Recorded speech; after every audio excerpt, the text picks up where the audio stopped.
Hi parents, welcome back to the Let's Talk Vamos a Hablar project. Don't forget to click the link in the description of our video to take our 6-question survey. Today we will be talking about language and reading. Let's talk! Reading is a language-rich activity that can improve vocabulary and reading in general. It serves as an opportunity to model and practice language. So how can you use books to support your child's language? Number 1, practice joint attention. The first thing I want to talk about is called joint attention. This is when two people are paying attention to the same thing at the same time. Joint attention develops early on and can apply to reading, any object, or action.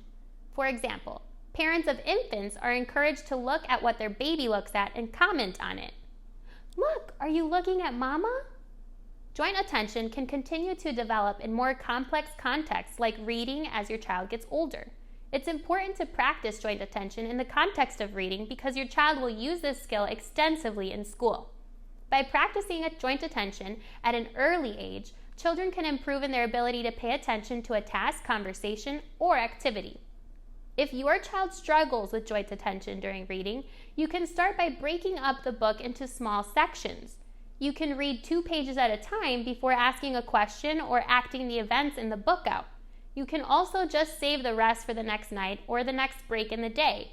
Increase the number of pages you read with your child to practice attending to the book. By doing this, you are teaching your child to be a good listener, and that will improve their comprehension of reading, retention of new words, and an overall understanding of the structure of stories. Number 2, practice vocabulary. Reading is very important because it exposes children to a variety of words. Studies have found reading to be very beneficial to a child's language development. One way you can focus on vocabulary as you read with your child is to emphasize the new words that they are not familiar with and practice repetition. By repetition, I do not mean that you should sit with your child to have them repeat new words after you or go through vocabulary flashcards.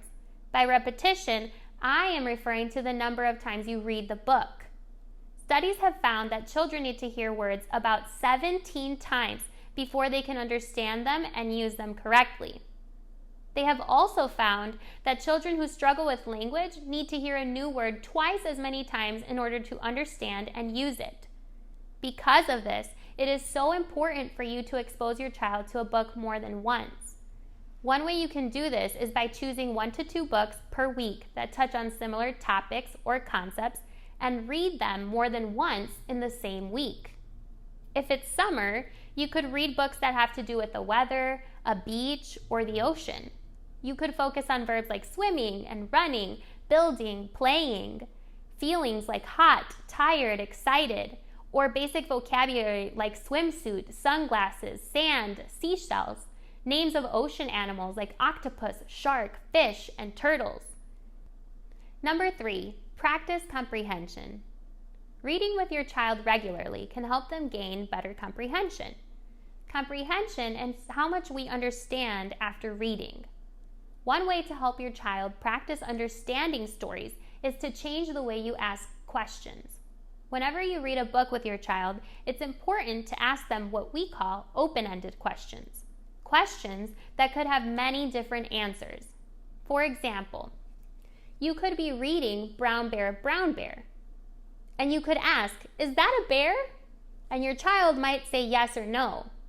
This leaves your child with 2 answer choices and a 50-50 chance of answering correctly. But again, it only gives them 2 options for an answer, yes or no. Remember, our goal is to make language-rich opportunities for our children to practice their language skills. So instead, you could ask, what is this? What kind of animal is it? What sound does it make? And this allows them to express themselves in complete sentences. This week, as your child spends more time at home, consider these 3 things when you read to him or her.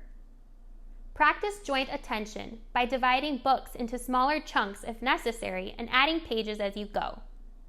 Practice a variety of vocabulary by reading books more than once in a week. Practice comprehension by asking your child open-ended questions while reading. Stay tuned for the next video on the Let's Talk Vamos a Hablar project. Let's talk!